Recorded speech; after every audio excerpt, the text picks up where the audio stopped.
대기업들이 은행을 소유하지 못하게 하는 것이 금산분리제도입니다. 예를 들어서 A은행의 대주주가 B라는 건설회사일 경우 만약에 B 건설사의 경영이 어려워지면 이 계열사인 A은행에서 손쉽게 자금을 수혈받으려고 아마 할 겁니다. 그런데도 불구하고 만약 B 건설사가 회생하지 못하고 망했다. 이런 경우 계열사인 A은행도 위태롭게 됩니다. 또 A은행에 돈을 맡긴 국민들의 예금도 위태로워지는 것이고요. 금산분리 제도가 필요한 이유입니다. 정부가 5대 시중은행들의 과점 폐해를 막는다면서 은행들끼리 경쟁시키는 정책을 추진 중인데 이 금산분리 제도를 완화시키는 논의까지 지금 진행되고 있습니다. 큰 은행들이 더 생겨야 이 경쟁이 가능한데 새로 은행들이 설립되는 건 이거 시간이 많이 걸리니까 일단 기존 증권과 보험사들이 은행업을 할 수 있게 허용해주는 방안도 검토되고 있다고 합니다. 삼성과 현대, 한화 같은 이 증권사나 보험사를 갖고 있는 대기업들이 은행을 소유할 수 있게 된다는 뜻입니다. 즉흥적으로 추진되는 정책은 부작용을 초래할 가능성 큽니다. 벼룩 한 마리 잡으려다 자칫 초과 삼간 다 태워먹을 수 있다는 사실 명심하기 바랍니다.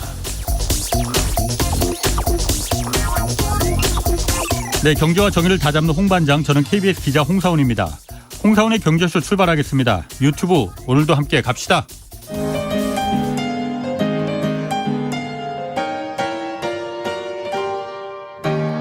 대한민국 최고의 경제 전문가와 함께합니다. 믿을 만한 정보만 쉽고 정확하게 전해드립니다. 홍사훈의 경제쇼.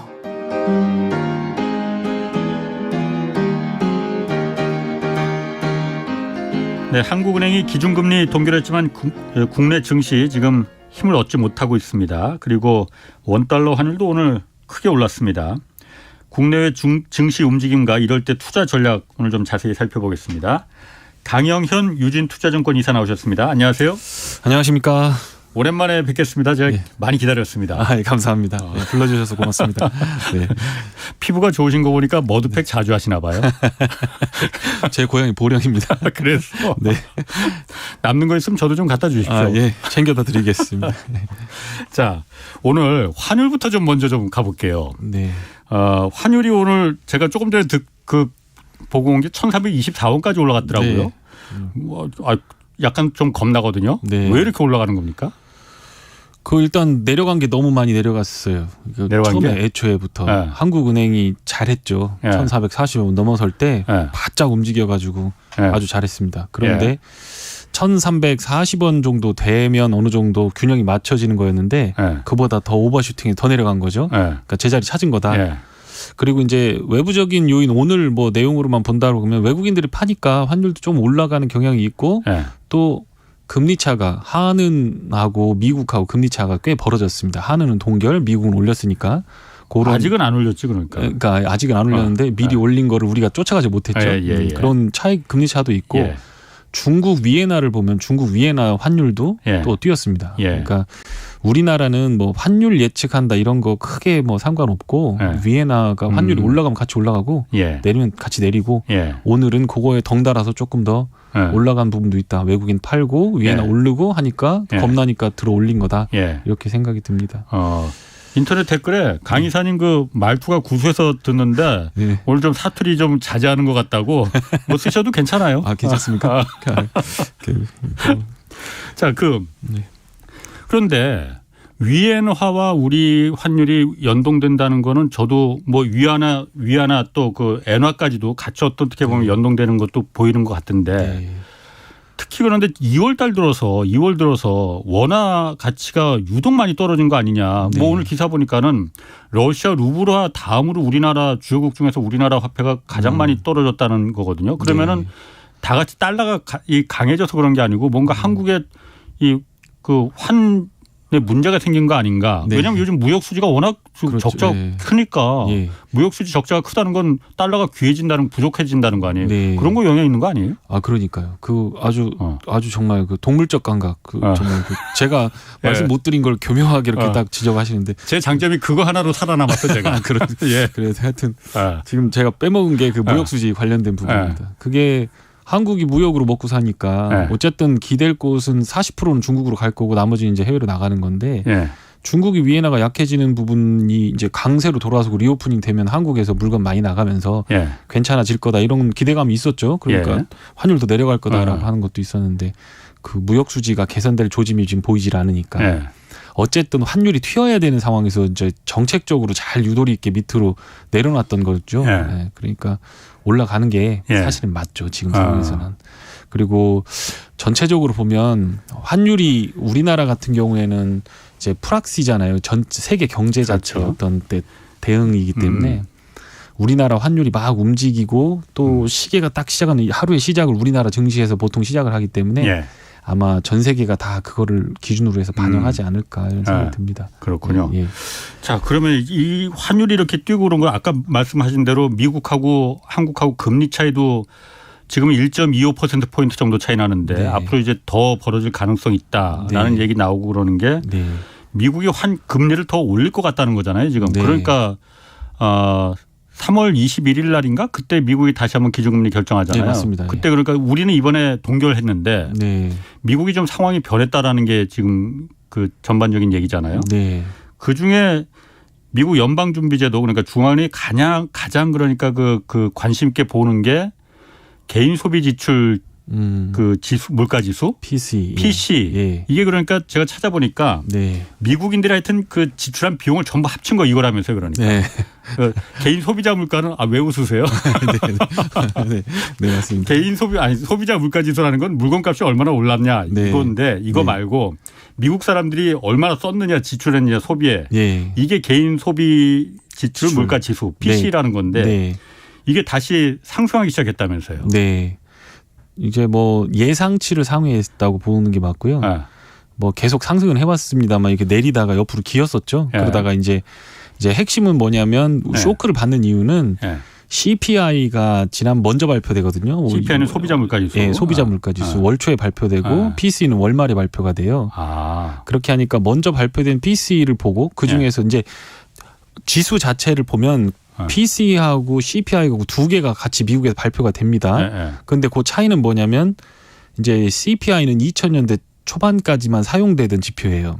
연준이 그거를 기준으로 정책을 집행했습니다. 물가가 얼마나 올랐냐 이것만 갖고. 네. 근데 그거의 특징이 아까 말씀하신 대로 내구재를 중심으로 소비 재화. 그러니까 2년 동안 쓰는 물건들, 책상, 뭐 오디오, 뭐 이런 것들, TV 이런 것들, 그게 얼마나 올랐나를 지금 시점에서 측정하는 거죠. 그렇게 되면 CPI가 주로 들어갑니다. 그리고 거기에 가장 많이 들어가는 게 주택 관련된 거 43% 들어갑니다.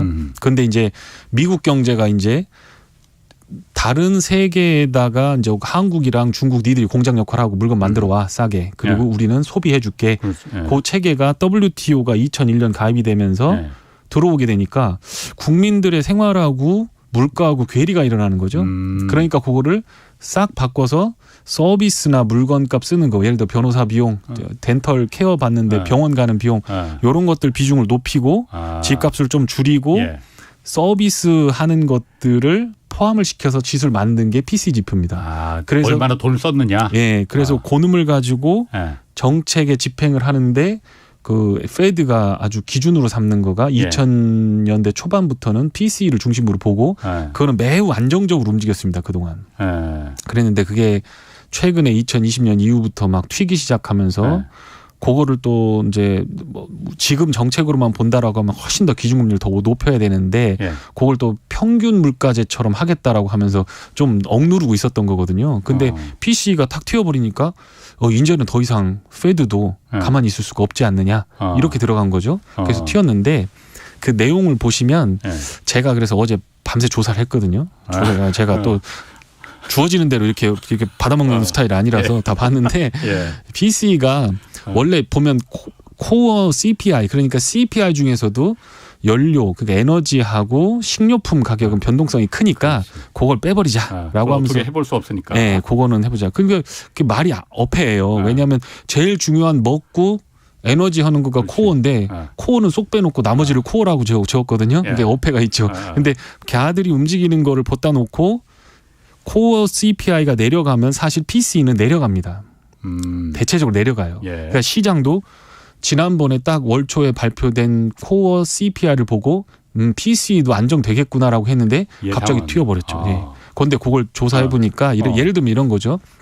왜 튀었을까? 계란을 우리 집 딸이 가서 슈퍼마켓에 가서 계란 하나를 샀어요. 그러면 그 계란 물가는 CPI에 잡힙니다. 코어에선 빠집니다. 근데 그거를 식당 아주머니가 사다가 거기다가 이제 에그 무슨 타르트나 이런 걸 만들어 갖고 팔잖아요. 그럼 물가가 서비스 물가는 그대로 보통 올려놓고서 안 떨어지지 않습니까? 그 차이라고 보시면 됩니다. 그러니까 침소봉대 할 거 없고 측정하는 방식에 있어서 레깅이 좀 생긴 겁니다.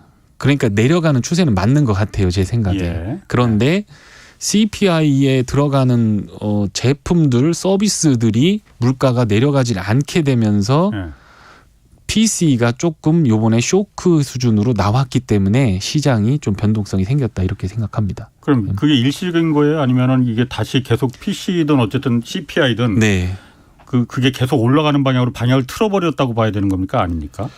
방향을 틀지는 않았을 것 같고요. 계속 올라가진 않을 겁니다. 다만 내려갈 수 있느냐에 대한 의구심은 상당히 깊어졌습니다. 의구심이 깊어졌다. 네, 그거를 이제 잡으려고 페드가 정책을 쓰는 건데 페드가 4.75 올려놓고서 앞으로 좀 더 올릴 거다라는 건 얘기를 했고 25bp 정도는 3월 달에 올리는 건데 올리고 나서 그 다음에 이제 크게 안 올릴 거다 이렇게 생각을 하고 있는 거거든요. 그런데 PC 지표를 딱 보니까 이거 50bp 갖고도 모자라겠고 그 다음에 또 한 번 50bp 올려야 되는 거 아니야 이렇게 겁을 먹는 거거든요. 0.5%포인트 갖고도 이제 0.25% 올리려고 했는데 보니까는 이번에 이 PC 지수라는 게 이렇게 튀어버린 걸 보고 깜짝 화들짝 놀랐구만요. 네, 그래 시장이 이제 막 국채 금리 막 올라가고 다 놀란 거죠. 근데 이제 전반적으로 보면 그동안 너무 국채 금리가 페드 기준 금리가 너무 갭이 좀 많이 있었고 낮았죠. 그러니까. 너무 낮았고 그리고 실제로 보면 지금 가장 핵심적으로 남아있는 게 뭐냐면 임금 고용시장하고 그다음에 부동산 시장입니다. 야들은 페드가 기준금리 올리고 나면 보통 12개월에서 18개월 있다가 정책을 받거든요. 그러니까 전체적으로 보면 올해 가을 늦은 가을 때쯤 되면 CPI나 PCE 지표의 추세적인 하락과 인플레이션의 종료에 대해서 판단할 어떤 기준이 생길 겁니다. 그러니까 지금은 잠깐 올라가고 내려가고 하는 건데 페드가 금리를 딱 잡고 있다가 조금 더 할 수는 있지만 중요한 거는 경제에서 구성하는 뭐 생산, 소비, 투자, 지출 뭐 이런 것들이 나오는데 그 중에서 생산과 소비는 지금 그 어떤 부러지는 소리가 나고 있어요. 생산과 소비는 소비 지표 최근에 좋게 나왔는데 무슨 소리냐 할 수 있지만 실제로 뜯어보면 크레딧 카드 막 긁고 리볼빙 그러니까 예를 들어 뭐 1,000만 원을 썼다 그러면 카드를 쓰고서 못 갚는 거예요. 그러고서 800만 원을 이연해 버리는 거예요. 그렇게 해서 소비를 막 늘리고 있는 상황이죠. 그러면서 은행에서는 그럼 너 이렇게 갚는 거 할부 그동안 12개월 끊어줬는데 이제 6개월 만에 너는 신용도 안 좋으니까 3개월 만에 다 갚어. 이런 식으로 할부 개월 수를 축소시키고 있거든요. 그러니까 그게 어떤 면에서 보면 앞으로 소비가 부러질 수 있는 신호가 된다라고 볼 수가 있겠고요. 그래서 이렇게 그러니까 투자와 소비가 지금 부러지고 있는 상황에서 PCE 지표가 단순하게 한번 탁 튀었는데 그 튄 요인을 보니 레깅되는 이벤트들이 레깅되는 요소들이 조금 더 들어가서 움직임이 있기 때문에 요 이벤트가 지속적일지 안 지속적일지는 다음 월 3월 달 초에 발표되는 코어 CPI를 보고 그걸 봐야 된다. 정책 당국이 결정을 하고 그리고 나서 금리 결정을 할 거기 때문에 미리 50bp다 75bp다 이렇게 생각할 필요는 없다. 그리고 지금은 그냥 25bp를 보고 가는 게 맞다. 왜냐하면 생산과 소비 쪽에서 부러지는 것들이 나오는데 지금 ISM 제조업 지표라는 게 있거든요. 생산 시장에서 어떤 측정하는 지표입니다. 그런데 그걸 보면 이미 금리를 내렸어야 하는 상황까지 와 있습니다. 경기 침체예요. 그쪽에서 보면 생산 활동이 굉장히 안 좋습니다. 그런데 금리를 계속 올려야 되는 상황인 거죠. 그러니까 페드 입장에서 봤을 때는 PCE 지표 잠깐 올랐다라고 해서 여기서 그냥 50bp를 땡기고 75bp를 땡겨버리면 나중돼 갖고 너무 큰 침체가 와버리는 거죠. 힘 조절이 안 돼 버리는 거죠. 왜냐하면 금융정책은 시차를 두고 반영을 하기 때문에 그렇게 되면 큰 고통을 수반할 수 있기 때문에 고민이 깊어질 거고 이번 PCE 지표를 보고 이렇게 할 겁니다. 말로 할 겁니다.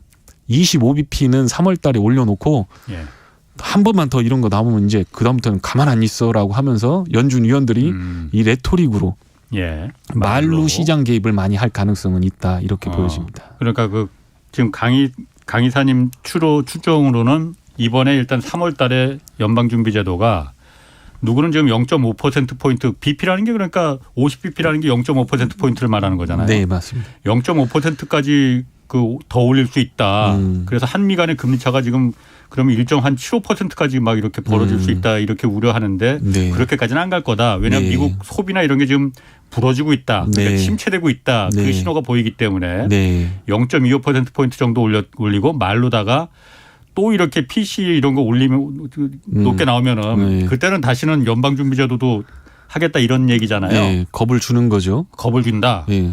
그런데 아까 잠깐 국채금리 얘기하셨잖아요. 국채금리가 바로 시장금리잖아요. 그러니까 뭐 미국의 국채 10년물, 뭐 5년물, 3년물 이런 게 한 달 전까지만 해도 뭐 한 달 전도 아니야 한 보름 뭐 이때까지만 해도 기준금리 이하로 전부 다 내려가 있었잖아요. 맞아요. 예, 맞습니다. 그거는 뭘 말하냐면은 저도 그러니까 들어서 이제 배운 거야. 자, 시장에서는 네. 기준금리가 저렇게까지 더 올리는 건 고사하고 저렇게 3.5%까지 가 있는 것도 오래 못 버틸 거다. 네. 경기가 지금 작살나고 있으니. 네. 그러니까 시장금리 먼저 밑바닥으로 내려와서 자 빨리 기준금리 너도 빨리 내려와 이렇게 시장이 영리하기 때문에 그렇게 내려와 있었다는 건데 네. 지금 그게 다 올라갔잖아요. 그렇습니다. 기준금리 이상으로 다 올라갔습니다. 네. 10년물만 좀 날이 있어. 예, 예. 그건 미국의 경기가 장기적으로 봤을 때는 안 좋을 거라는 걸 예상을 한다고 하지만 네. 어쨌든 시장이 좀 똑똑해서 네. 그렇게 야 아닌 것 같아 우리가 틀린 것 같아라고 다 올라가 있다면은 네. 더군다나 물가가 지금 일시적인 게 아니고 PC 뭐 이런 게 일시적인 게 아니고 이게 계속 내려가야 되는데 다시 왜 고개를 쳐들었으면은 네. 연방준비제도 입장에서는 굳이 아직까지는 이번에 확실히 잡아야 된다 이 생각이 들지 않겠습니까? 들을 것 같아요. 네, 확실히 들을 것 같아요. 아니 안 드는다며. 예. 그게 뭐냐면 네. 이제 방식은 여러 가지 방식이 있죠. 그리고 예. 아까 국채 말씀하신 그 부분은 뭐냐면 그 국채들에 대해서 투자 주체가 나왔을 수도 있어요. 실제로 지금 데이터가 없어서 제가 가져오지 못했는데 예. 조사해봐도 없어갖고. 예.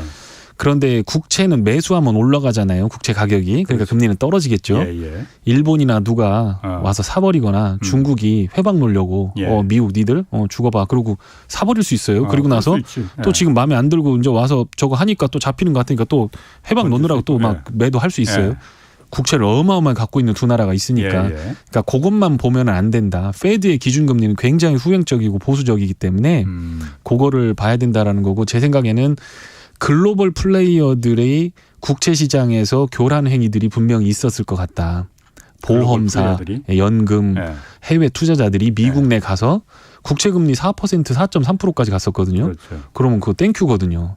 미국 국민 담보로 4.3%를 줘. 일단 들어가자. 그래서 확 들어갔을 수 있거든요. 예. 그랬을 때 그것 때문에 국채 가격이 올라갔을 수도 있습니다. 그러니까 그게 스마트한 거고 아까 말씀하신 대로 장기적으로 보는 거. 그러니까 지금 인플레를 잡아야 된다는 거 인플레를 호랑이라고 비교를 하고 요 놈을 잡아야 동네 사람들이 살고 소도 안 죽으니까 이걸 하는 거죠. 그런데 이제 그 뒤에 보니까 저 밑에 보니까 저게 호랑이는 아닌데 보니까 곰이 또 따라오는 거예요. 지금 연준 입장에서는 이 호랑이를 잡아야 되는 거죠. 이제 총구가 겨눔새가 이제 지금 호랑이를 보고 있는 거죠.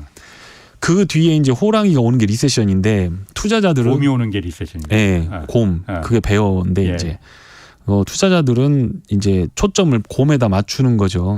저도 그렇고 호랑이 뒤에 있는 호랑이를 죽이고 나면 곰이 온다라는 게 그동안에 일어났던 어떤 정상적인 형태거든요. 그래서 이제 국채 시장에서는 곰을 본 것 같아요. 왜냐하면 ISM 제조업 지표나 소비나 이런 것들이 봤을 때 데이터들이 안 좋았어요. 국채 금리가 내려갈 때. 그러니까 그걸 보면 금리를 이렇게 올렸으니 결국에는 못 버티고 결국에는 연말쯤 되면 내릴 거다라고 보는 게 합리적이긴 했습니다. 그런데 PC가 튀니까 이제 아이쿠야 하고서 조금 그렇게 된 거라고 생각이 들고요. 근데 연준 입장에서 보았을 때는 굳이 이거를 절망적인 상태까지 금리를 끌어올려갖고 예전에 1980년대 와서 폴 볼커 의장이 했던 것처럼 그런 식으로 막 쭉쭉쭉쭉 끌어올려가면서 이렇게 할 거냐. 거기까지는 무리가 있을 수 있다라고 생각이 들거든요. 왜냐하면 여러 가지 변수들이 다른 게 있어요. 그때하고 지금하고 다른 게.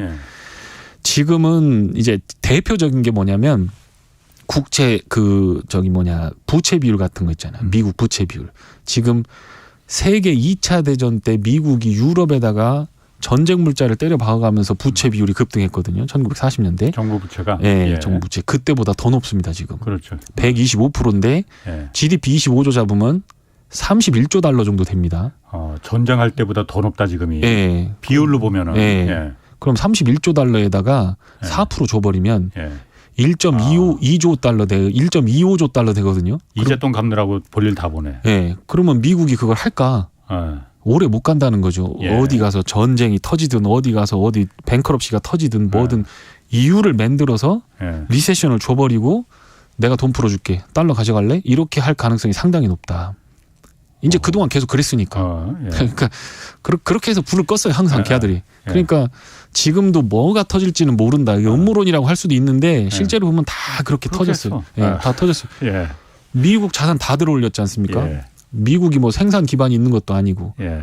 뭐 산업 공동화 일어나니까 자꾸 저기서 IRL 해가지고 뭐 현대차, 삼성전자 들어와서 공장 좀 지어서 이것 좀 만들어라 그러는데 그 생산 단가가 안 맞거든요. 예. 통합해권을 유지하자니 일자리가 텅텅 비었고 산업 공동화가 생기고 밖으로 끌고 나가자니 이거 어떻게 국민들 어렵고 그러니까 그거를 해보려고 하니까 자꾸 엇박자가 나는 건데 거기에 핵심은 달러인데 이 달러를 부동산도 올렸지, 주식도 올렸지, 채권도 올렸지, 돈이 엄청나게 많으니까 그 돈 지금 다 글로벌 IB들은 중앙은행에다 다시 넣으면서 이자 조금씩 받으면서 지금 스탠바이 하고 있거든요. 투자은행들이 어디다 투자하지 않고 그냥 그거 하는 게 훨씬 더 속편하고 짭짤하다. 살 데가 없으니까 어디 하나 꽝 부서져야 되는데 중국이나 뭐 어디 저기 먹을 만한 큰 덩치가 큰 코끼리가 넘어가면 거기다 확 담궈주고 고속도로도 사고 항만도 사고 채권도 푹 사주면 담궈주면서 이거 달러 좀 가져가라 이렇게 해줄 수 있는데 지금 그게 없는 거죠. 그러니까 기다리고 있는 돈이 굉장히 많다. 전략적으로 보았을 때는 금리를 올리는 게 미국은 인플레가 아무리 나와도 국민들이 굶어 죽지 않거든요. 근데 어딘가가 터지길 바라고 금리를 올리고 있는 상황인 것 같고 그런데 국채 이자율이 너무 높아버리면 국민들도 타격을 받잖아요. 이자로 계속 나가는 돈이 있으니까. 그러니까 올해는 지속을 못할 거다라는 생각이 들고 그래서 결론적으로 얘기하면 이제 인플레를 잡겠다는 거 뭐 우크라이나 사태 얘기도 하고 뭐 서플라이 체인 디스럽션도 하고 그런데 다 보면 그 원인들은 미국이 만들었어요. 보면. 그러니까 결국에는 어느 순간 어느 지점에 가서는 그걸 부담을 못 견디고 금리를 다시 인하하고 이제 미국 돈은 소용없으니까 미국에 투자하는 건 소용없으니까 그 돈이 다 나와서 전 세계 어딘가에 가서 자산을 다 사버리는 거죠. 그렇죠. IMF 때 우리나라를 사듯이 사놓고 20년 동안 빨대 꼽아놓고 배당금 송금해서 걔들은 놀고 먹겠다. 이런 판을 짜야 되는데 그게 지금 안 먹히고 있는 거죠. 중국이 좀 해줬으면 좋겠는데 걔들은 이제 똘똘 뭉쳐서 지금 그게 안 되는 거고 거기다 꽂으면 이제 10년이 아니라 20-30년 먹을 수 있는 건데 그게 안 되는 상황이니까. 이제 전반적으로 큰 틀에서 보면 정책적으로 보면 그런 것들이 불협화음을 내는 것 같다는 생각이 들고요. 그래서 금리 자체는 연말 정도에 인하하는 거에 대해서 너무 그게 어거지는 아닌 것 같다. 어거지는 아니에요? 네, 어거지는 아닌 것 같다. 그런데 아까 잠깐 말씀하시기를 제가 정확히 들었는지 그 해석을 이해를 했는지 모르겠지만은 지금 미국의 금리가 이렇게 올라가고 높이 불었던 게 어쨌든 끝나는 거는 세계 어딘가 하나가 전쟁이 나든 뭐가 터지는 박살이 나야만이 쭈그러지는 데가 있어야만이 이게 끝나는 거 아니냐. 제가 그렇게 아까 들은 것 같거든요. 그럼 올해 연말쯤에서 미국이 금리를 내리겠다는 거는 말씀하신 그런 상황이 벌어질 세계 우리나라는 아니겠죠. 설마. 그런데 어딘가는 그게 나타날 수 있다는 거예요. 그러면은. 아니 너무 이게 막 장기적인 것과 이게 막 복합이 돼가 그런 건데 그거 지금 날카로운 질문에 대해서 그거로 살아남았다니까. 제가 이거 말 잘못하고 가면 이거 바보 되고 가게 되는데 그 말씀하신 거는 어떤 게 되냐면 페드의 정책만 놓고 미국 내의 상황만 놓고 보면 그 사이클 10년마다 페드가 신용을 팽창시키고 숙주시키고 하는 과정에서 자산 가격은 버블도 생기고 침체도 생기고 했었거든요. 그런데 지금 부동산 가격이라든가 그 부동산 가격을 지탱하는 거의 핵심은 고용시장입니다. 그 고용시장이 소비도 지탱하면서 기업 생산을 늘리고 그쪽으로 한 방향으로 또 가면서 자동차도 사주고 또 다른 방향으로 가면서 부동산을 끌어올리면서 자산 가격이 늘어나는 거기 때문에 결론적으로 얘기하면 고용시장을 부러뜨려야만 페드 정책은 완성이 됩니다.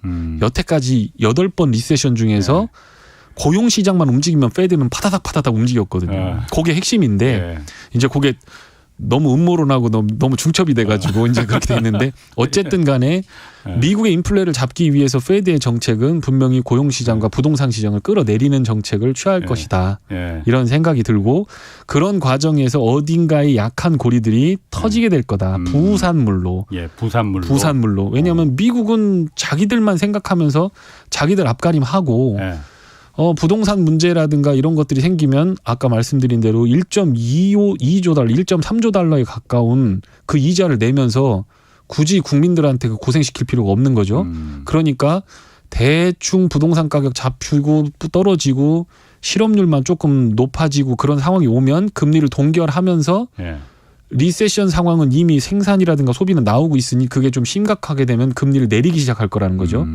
그런데 미국이 그렇게 되면 경제의 견인차 역할을 하는데 거기다 물건 팔아먹고 사는 한국이라든가 중국이라든가 어디 다른 나라들은 달러가 부족한 상황이 온다든가 미국이 돈줄을 다시 회수해가면서 오게 되는 어디 돈맥 경화가 생기면 어딘가에 터지게 된다라고 하는 걸 너무 붙여서 얘기해버리니까 아주 굉장히 어설픈 얘기가 돼버렸습니다. 아니 뭐 그런 거 같습니다. 재미는 굉장히 재미는데 지금.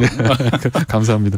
자 그러면은 미국은 뭐 그렇다 치고 우리 주식 증권회사에 계시니까 주식시장으로 보면은 한국은행이 어쨌든 기준금리 3.5%를 동결했으면은 주식도 좀 1월 달에 많이 올라갔으니까 2월 달에 좀 주춤하긴 했지만은 그럼 기준금리 동결했으니까는 다시 올라가야 되는 거 아니야? 이렇게 기대를 했던 분들 많을 텐데 막 많이 떨어진단 말이에요. 지금. 그렇죠. 오늘 2,400도 지금 아래로 내려갔다 지금 다시 올라갔나 모르겠는데 왜 그런 거예요? 그러니까 뭐 하는 기준금리가 증시를 지배하는 건 아닙니다만 일단 작년 5월부터 보시면 2,500선을 한 번도 못 들었어요. 그러니까 그 2,500선이라고 하는 거를 증시 상황으로만 보면 우리나라 1년치 이익 예상되는 이익을 놓고 봤을 때 12배 수준에 가까웠습니다. 그러니까 2,500선은 앞으로 이익이 나는 기업들을 다 통째로 통뜨려서 거기다 12배 주는 건데 그 12배를 줄 때는 굉장히 불마켓입니다. 유동성도 완화가 되고 수출도 잘 되고 외국인도 들어오고 증시 뒷바람 오면 그때 날아가는 그 멀티플이 12배입니다.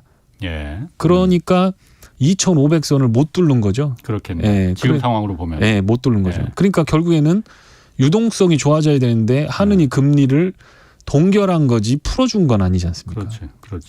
그리고 두 번째로 이익이 좋아져야 되는데 삼전 하이닉스 뭐 자동차 좋을 게 없지. 그러니까 2,500선 꺾자. 2,500선하고 2,100선하고 레인지를 잡아놓고 거기서 왔다 갔다 하는 수준. 그거라고 보시고 그게 일상적인 건데 금통이 있고 나서 동결하고 나서 하니까 갖다 해석을 붙이는 거죠. 2,500선은 그냥 떨어지는 상황인데 너무 막 이거 금리 동결하면 갈 거야. 그동안 유동성 장세에 익숙하니까 금리 동결하거나 낮추면 간다라고 생각하거든요. 지금 금리 인하에 보면 나중에 이제 보십시오. 나중에 불러주십시오. 미국이 금리 인하를 하거나 한국이 금리 인하를 하면 증시가 올라갈 거다. 그 500원 내기 이거 공영방송에서 이거 큰 내기를 할 수 없어요. 500원 내기. 금리를 낮추는 건 중앙은행이 봤을 때 이거 심각하다. 돈 안 풀어주면 이거 어딘가 경제가 무너지게 생겼다. 경기가 워낙 침체됐으니까 내리는 거라 이거죠. 그러니까 그거를 의사 선생님이 진단서 끊어갖고 야 심각하다. 빨리 큰 병원 가봐라. 이거를 끊어주는 게 금리 인하거든요.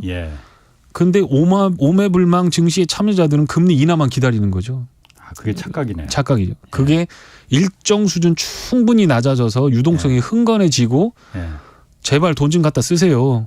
근데 돈 갖다 지금 꿔다 뭐예요? 부동산도 안 좋고 주식도 안 좋고 장사도 안 돼요. 이렇게 할 때부터 이제 서서히 경기가 살아나기 시작합니다. 그중에서 누구는 그래 내가 이것 좀 해볼까? 어디 폐지라도 주워다가 이거 어떻게 한번 장사라도 해볼까? 이렇게 하기 시작할 때 돈이 돌기 시작하는 거죠. 그러면 이제 증시가 바닥을 잡고 턴하기 시작하거든요. 그러니까 금리를 올리다가 동결을 하고 거기서 내리기 시작할 때는 버선발로 뛰어갈 게 아니라 신발 벗고 도망가야 될 자리입니다. 그러니까 지금은 올리는 과정이잖아요. 금리가 긴축하는 과정이잖아요. 그리고 동결하면 야 이제 금리 올린 만큼 올렸고 내가 이렇게 봤을 때 정책적으로 봤을 때 페드가 이건 여기 이 정도 올리면 될 것 같아 한번 지켜보자 하다가 안 되면 조금 더 올리고 조금 더 올리다가 잘못하다가 초크가 너무 강하면 야 죽는다. 기절한다 이제. 그러니까 살짝 놔주자. 동결. 그러다가 야 이거 왜 숨 안 쉬어? 이제 펌핑하고 막 가서 갑자기 막 CPR하고 막 이게 이제 금리 인하. 그러니까 주식은 그 펌핑하는 과정에서 분명히 살리긴 살리니까 이 연준이 뭐 정책이 살리니까 그런 과정이 나오는 과정에서 증시는 바닥을 잡습니다. 그러니까 역대급으로 계속 보면 자료를 보시는 분들은 다 제 말씀이 뭔 말씀인지 아실 거예요. 증시는 금리 인하하는 과정에서 바닥을 잡지 금리 인상하는 과정에서 바닥을 잡지 않습니다. 동결하는 과정에서도 바닥을 잡은 적이 거의 없습니다. 한두 번 인하한 때 잡은 적은 있습니다만 그런 적이 없습니다. 그러니까 지금 하느니 만약에 여기서 금리 동결했다라고 한다면 조금 발빠르게 합리적 기대를 하는 선수들은 이거 뭔 일 있는 거 아니야? 내가 모르는? 어디가 막힌 거지. 부동산 대출 은행에서 자꾸 끌어다가 부동산 대출 다 해줬는데 자꾸 이거 배드뎁 그러니까 이거 대손이 자꾸 늘어날 것 같고 막 그러니까 한국은행에서 야 이거 큰일 났는데 라고 하면서 금리 낮춰줘 유동성 줄 수도 있는 거고 어딘가가 뭐 지금 우리가 모르는 게 되게 많아요. 뭐 예를 들어서 대체 투자라고 하는 거 이런 것들 미국이나 어디 중국 어디 가가지고 부동산 다 투자해 놨거든요 지금. 그런 것들 장부 까보기 전까지는 손실이 안 나오거든요.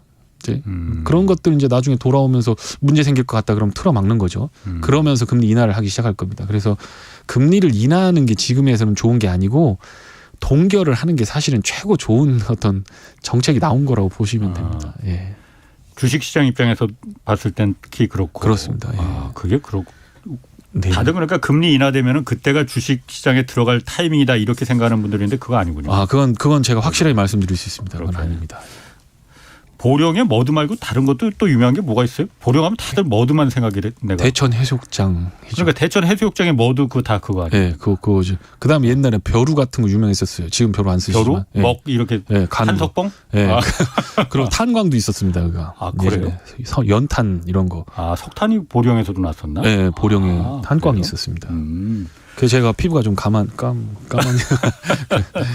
자, 강 이사님 그 최근에 책도 내셨어요. 그러니까 제목이 살 때, 팔 때, 벌 때. 근데 여기 보니까 프롤로그에 제가 프롤로그만 잠깐 봤는데 죽지 않을 만큼 매수하고 죽을 것처럼 매도하라. 뭔가 비장한 느낌도 들고 그냥 멋있어서 이렇게 쓴 말이 아니면 무슨 의미가 있어서 쓴 말입니까 이거? 그 개인 투자가들이 반대로 하시거든요. 죽을 것처럼 매수하고 죽지 않을 만큼 또 매도하거든요. 마지못해서 매도하고.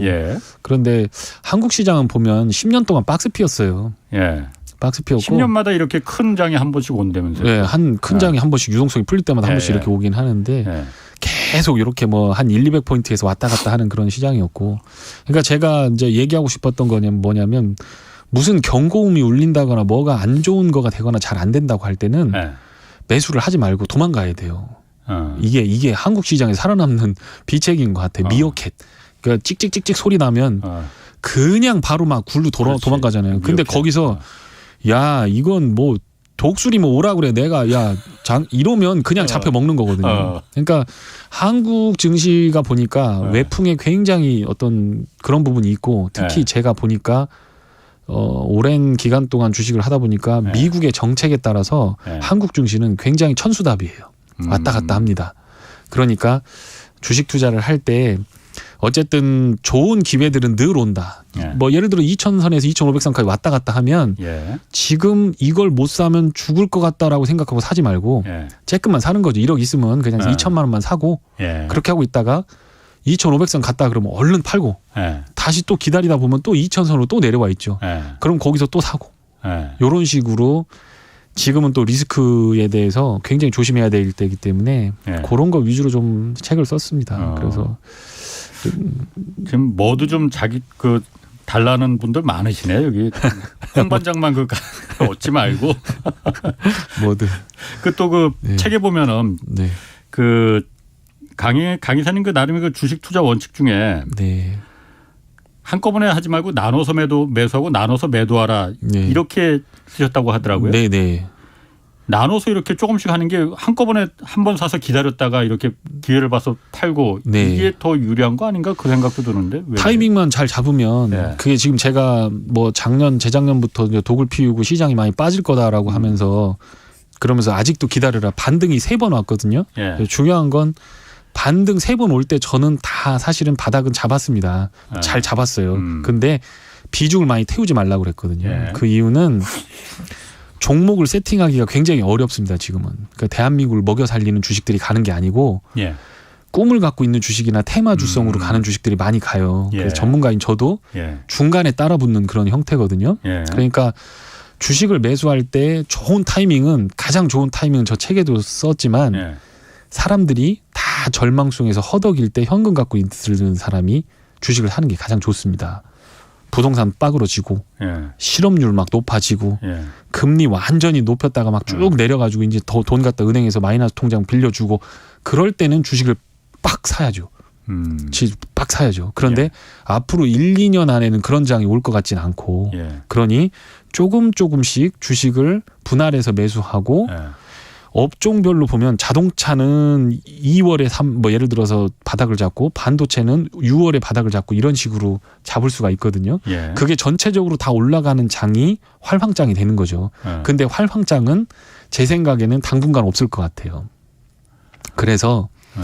조금씩 나눠서 분할해서 사고 사는 타이밍도 개인 투자가들은 정보를 받을 때 주로 뉴스라든가 유튜브라든가 뭐 리포트 이런 걸로 보잖아요. 예. 근데 그 제가 이 여의도에서 15년 굴러먹은 짬밥으로 말씀드리면 그거는 여러분의 귀에 닿는 순간 예.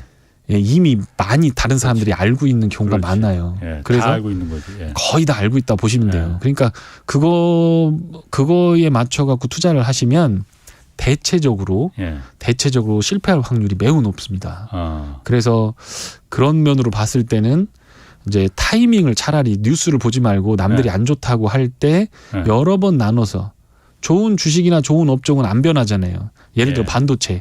그게 가야 한국이 먹고 살잖아요. 자동차, 전기차. 그게 가야 먹고 살 수 있잖아요. 예를 들어서 뭐 건설이 부동산이 좋아진다. 그럼 건설주, 대형주 가야 되잖아요. 걔들이. 그런데 그거를 뉴스를 보고 이게 좋대라고 하고 들어가면 망한다는 거죠. 그러니까 매수 타임을 시간을 분할을 해서 여기가 좋아 보여. 그런데 틀릴 수도 있어라고 하면서 1,000만 원 살려고 하면 100만 원만 사고 조금 더 있다가 100만 원만 사고 이런 식으로 가면 좋다. 그리고 요즘은 ETF 같은 거나 좋은 게 많거든요. 그러니까 굳이 펀드에다 막 넣고 비싼 수수료 낼 필요 없고 ETF 같은 거 주식처럼 매매할 수 있어요. 수수료도 싸고 좋아요. 그래도 펀드는 전문가들이 해주는 거니까는 아무리 아마추어 같은 우리 개인들이보다는 훨씬 나을 거 아니에요. 그렇지도 않아요. 그거 제가 죄송한 말씀이긴 한데 그냥 개인 투자가도 그만큼 할 수 있어요. 잘할 수 있습니다. 펀드 주식처럼 매매하면 되고 그러니까 전략을 잘 고민해 보시면 좋을 것 같아요. 그리고 펀드들도 이게 우리나라 보면 10% 이상을 10년간 내는 펀드들이 흔치가 않습니다. 몇 개 안 돼요. 그러니까 미국이나 미국에 있는 그런 투자 전략, 뭐 장기 투자, 가치 투자를 한국으로 옮겨오면 그게 양지각에 있는 오렌지 나무를 갖다가 황하강 북쪽에다 심으면 탱자가 돼버린다고 하잖아요. 우리나라는 정책적으로 배당도 안 줘. 주주 친화적이지도 않아. 그러니까 장기 투자 안 맞거든요. 그렇게 봤을 때는 ETF로 그냥 타닥타닥 바닥에 사고 위에서 팔고 그런 게 낫고 수수료도 그게 훨씬 싸고 그리고 전문가들의 얘기나 이런 부분들은 참고하시고 그러니까 할 수 있는 게 별로 없어요. 막 장이 아무리 좋고 뭐 한다고 그래도 규제나 이런 것들에 이렇게 이제 묶여 있기 때문에 투자 자산 운용사나 자문사들이 큰 수익을 내기가 쉽지가 않을 겁니다. 그럼 아까 말씀하실 때 살 때도 그러니까 그렇게 한 번에 사지 말고 충동적으로 그렇게 즉흥적으로 사지 말고 저거 누구 좋대 그러는데 그러니까 저거 사야 돼 하고 그냥 마음이 또 급해갖고 귀가 얇아서 한꺼번에 사지 말고 조금씩 나눠서 좀 보면서 이렇게 사라는 거잖아요. 네, 그렇습니다. 그런데 그러면은 팔 때는 왜 나눠서 그럼 또 팔 때는 그냥 타닥타닥 두세 번에 그냥 나눠서 파박파박 팔아버려야죠. 먹은 건 챙겨야 되는 건데 제가 쉽게 말하는 걸로 보면 물려서 있는 거는 이제 매수하면 물릴 수도 있잖아요. 그런 것들은 그냥 꿈이 되게 해라. 그냥 악몽이 되게 해라. 그런데 돈을 벌었어. 수익이 났어. 그럼 그건 현실이 되게 해야 되는 게 현금으로 빨리 바꿔라. 그러니까 매도라고 하는 거는 발 빠르게 빨리 하는 게 낫다. 이렇게 그렇군요. 생각을 하고 있습니다. 방금 속보가 하나 떴습니다. 국회에서 이재명 민주당 대표 초체포 동의안에 대해서 부결됐다고 찬성 139, 반대 138, 기권 9, 무효표가 11표 나왔다고 합니다. 자, 그러면은 막상 그런데 이게 뭐 조금씩 매수하고 뭐 이렇게 한다 하더라도 막상 투자하려고 맘먹었을 때 네. 이거 사실 어디다 투자해야 되지? 아까 말씀하시길 뭐 반도체 2차 전지 같은 거는 뭐 항상 계속 한국이 대한민국이 망하지 않는 한 계속 갈 거니까 그런 데 네. 하면 좋겠다 하지만은 네. 그거 그냥 쉽게 하는 말이고 이미 그 주식이 한창 올랐는데 네. 아, 저기 지금 들어가면 또 떨어질 거 아니야? 이런 생각이 당연히 들 거거든요. 맞아요. 네, 맞습니다. 그럼 어떻게 투자할 곳을 찾는 거는 네. 뭐 사실 그게 가장 중요한 거겠지만 어려운 네. 거지만 어떻게 좀 팁이 있다면 뭐입니까? 그게 이제 이건 뭐 책의 내용 제가 다 적어놨습니다. 책 좀 제가 이렇게 고맙습니다. 근데 기본적으로 보면 개인 투자가들이 종목이나 업종을 갈라서 사기는 매우 어렵습니다. 그러니까 결국 지수가 바닥이고 곡소리 날 때 사서 오랫동안 보유하면 되고 그거는 ETF라든가 좋은 금융 상품을 가지고 가는 게 제일 좋습니다. 그러면 언제가 가장 좋은 때냐? 역사적으로 볼 때 S&P 지수나 이런 것들을 볼 때 가장 좋은 거는 실업률이 최고로 치솟았을 때 주식 투자를 하게 되면 그럼 그때가 가장 저점인 경우가 많습니다. 실업률이 가장 높아졌을 때. 네. 지금은 미국은 실업률이 굉장히 낮은 데죠. 지금은 사면 안 되네 그러면. 장기 투자는 절대 안 되는 거죠. 왜 실업률이 높을 때가 저점입니까?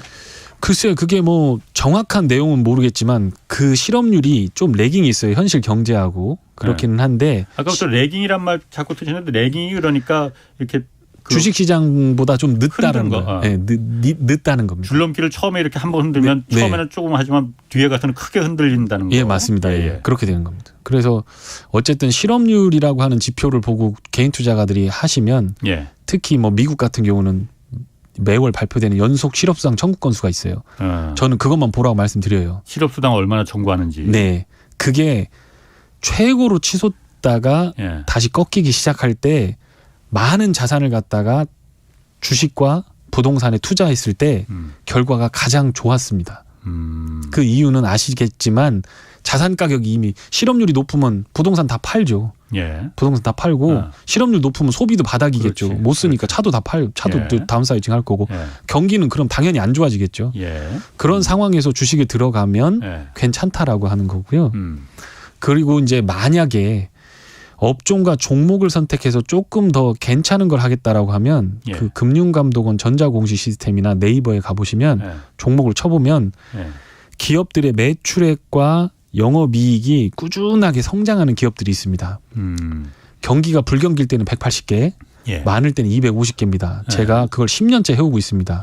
그런데 매출액과 영업이익이 꾸준하게 증가하는 기업들도 주가가 굉장히 폭락할 때가 있습니다. 그게 바로 리세션이 오는 상황이겠죠. 그럴 때 그런 놈들을 사놓으면 큰 수익이 납니다. 그러니까 개인 투자가들은 그렇게 가는 게 맞지. 챗 GPT가 나와서 어떤 기술이 압도를 해갖고 그놈이 막 빨아 올라가가지고 막 엄청나게 큰 거부를 만들고 테슬라 봐봐 100배 올랐는데 우리 한번 제대로 한번 붙여보자. 이것보다는 큰 자산을 때려박을 때는 남들이 다 힘들어할 때 그때 현금을 쥐고 있다가 들어가는 거가 그래도 10배는 나오더라. 해보니. 그러면 최저점에서 5년 잡아서 10배 먹으면 됐지. 여기서 지금 나스닥이고 S&P고 굉장히 비싸고 멀티플이 비싸고 유동성도 쪼고 페드가 주식하지 마라고 얘기하는데 여기서 그 바늘구멍 같은 곳을 비집고 들어가서 세상을 바꿀 수 있는 기술에 투자를 해서 내가 대박을 치겠다라고 하는 거는 그렇게 영리한 생각은 아니다. 가능하지도 별로 않고. 그러고 이제 자기가 기술자고 그 기술에 대해서 잘 아는 사람, 증권맨보다 더 잘하시는 분들이 있거든요. 자동차 기술, 뭐 IT 기술 다 그런 분들은 할 수 있죠. 그런데 전문가도 모르는 상황이고 그렇다고 하면 전문가가 얘기해 준 그런 말만 믿고 성장이 된 돈 한 푼 못 벌고 재무제표 까보면 돈 한 푼도 없어요. 결국에는 와서 여의도 와서 IR도 하고 막 이 좋다고 뉴스 내는 것들이 뭐냐면 이렇게 좋은 기술이니 당신 돈 좀 주십시오라고 하고 유상증자하고 시비 발행해서 뽐핑을 하려고 그것들을 내는 건데 거기다 돈을 태우는 거죠. 그럼 한참 걸리는 거죠. 원전 찾으려면. 보통 투자를 그렇게 하시더라는 거예요. 그래서 제가 해보니까 그렇게 하실 것 없이 안전하게 가족들하고 행복하게 주식을 투자하기 위해서 목숨 걸지 말고 그렇게 해서 편안하게 하시려면 어떻게 해야 되는가에 대한 거를 말씀드리고 싶었어요. 예를 들어서 100배 벌고 100억을 벌고 1000억을 번 그런 어떤 월가든 우리 뭐 증권가에서 유명한 사람처럼 되고 싶어서 주식하시는 거냐 개인 투자가들이. 그건 아닙니다. 물론 그렇게 되고 싶긴 하지만은. 네, 그런 분들이 있긴 하지만 그렇게 하고 싶긴 하지만 가족들이 내 노후 대책이고 가족들이 살아야 될 어떤 생활 터전이나 이런 걸 담보로 해서 그런 도박을 하지 말자. 그러려고 하면 아주 좋은 기회가 오는 거다 지금. 페드가 기준금리 인상하고 자산 가격 낮게 유도를 하고 있는 상황이니까 그게 낮아지는 상황이 되면 그 어느 시점에서는 모두를 부자로 만들어줄 그런 포인트가 나오는데 그 포인트에 대한 실마리를 이제 책에 적어 놓은 겁니다. 그래서 이제 그렇게 된다라고 하면 많은 변수들이 있어요. 막 요것도 맞아야 되고 뭐 중국이 어떻게 될 거고 심지어는 뭐 유럽하고 관계 막 그래서 뭐 터키까지 막 해갖고 막 여러 변수들을 갖다 놓고 막 버무려 갖고 비빔밥처럼 해갖고 정보를 해석하시는데 다 집어치우고 다 필요 없다. 실업률만 보고 리세션 나오면 현금 은행에서 딱 찾아다가 은행에서 돈 좀 더 가져가세요 할 때 ETF로 시장도 사고 연금도 갖다 집어넣고 그다음에 대한민국 먹여 살리는 메이저 종목들 포트폴리오는 삼성이 하는 것만 보시면 돼요. 삼성이 갖고 투자하는데 똑똑한 사람들이 자기 회사의 명운을 걸고 포트폴리오를 구성했다 그러면 거기다 투자하면 됩니다. 그런 포트폴리오에다가 ETF를 박아놓기만 하면 충분히 수익이 날 수 있다. 그러니까 조금만 더 참고 기다려보시자. 1년 반 동안 참았으니까 좀 더 참아보자. 실업률 최고로 올라갈 때 막 그 지표만 계속 좀 보고 있으면 되겠구나. 네, 제가 그런 내용을 쓴 겁니다. 그리고 마지막에 그 투자는 채워가는 것이 아니고 비워내는 과정이다. 네. 다소 공자님 말씀처럼 들립니다. 이게 무슨 의미예요? 그러니까 저도 이제 막 그 주식 좀 배우려고 여의도에서 돈 내고 대학교 때부터 등록금이 130만 원인데 180만 원, 250만 원 이런 막 그런 막 유료 강의 같은 거 듣고 다니고 굉장히 열심히 살았습니다. 그런데 결국에는 딱 제 손에 한 주먹 쥐어지는 거가 뭐였냐면 이런 매크로 경제 페드가 어떻게 하느냐에 따라서 결국에는 수익률이 결정이 나고 실업률이 어떨 때 이렇게 되고 그러니까 이것저것 많이 배워야만 내 수익률이나 내가 주식 성공할 확률이 높아질 거라고 생각하지 말자. 까꾸로다. 필요 없는 것부터 쳐내야 된다. 필요 없는 것부터. 그러니까 40살쯤 넘어서면서 인생에 변화가 생기는 것 중에 하나가 필요 없는 인간관계 정리하기 시작하는 거잖아요. 1,500개, 1,700개 막 전화번호 있는데 결국에 뭐 1년에 전화하는 애들은 10명 남짓이다. 휴대폰을 잃어버리고 그 2년, 3년 동안 전화번호가 바뀌어도 전화 오지 않는 사람들이 있었는데 그걸 1,700개를 가지고 다니는 것처럼 주식시장에도 너무 많은 지식들이 많다. 그런 것들을 쳐내고 정말 중요한 게 뭔가 핵심이 뭔가 내가 어떻게 해야 내 계좌를 내 자산을 크게 벌릴 수 있는가를 생각해 보면 몇 개 없거든요. 그러면 나머지는 뭐냐면 그걸 보고 기다리고 그 신호가 시장이 마켓님이 말씀하시기까지 기다리는 것밖에 없는데 사람들이 못 기다리는 거예요. 요 정도 되면 한번 해먹지 않을까 이렇게 하면서 갔다가 물리는 거거든요. 그러고 정작 좋은 기회가 왔을 때 그걸 못하는 거 그게 이제 투자에서 성공을 못하는 가장 큰 이유다. 이렇게 생각을 하는 겁니다. 그게 공자님 말씀이 아니었네요. 알겠습니다. 지금까지 보령사나이 강영현 유진투자증권 이사였습니다. 고맙습니다. 고맙습니다. 내일은 박종호 교수와 함께 그 행동주의 펀드의 명암 자세히 좀 살펴보겠습니다. 지금까지 경제와 정의를 다잡는 홍반장 홍사원의 경제쇼였습니다. 나무는 그냥 둬도 잘 자라지 않나요? 숲을 가꾸는 사람이 따로 있나요?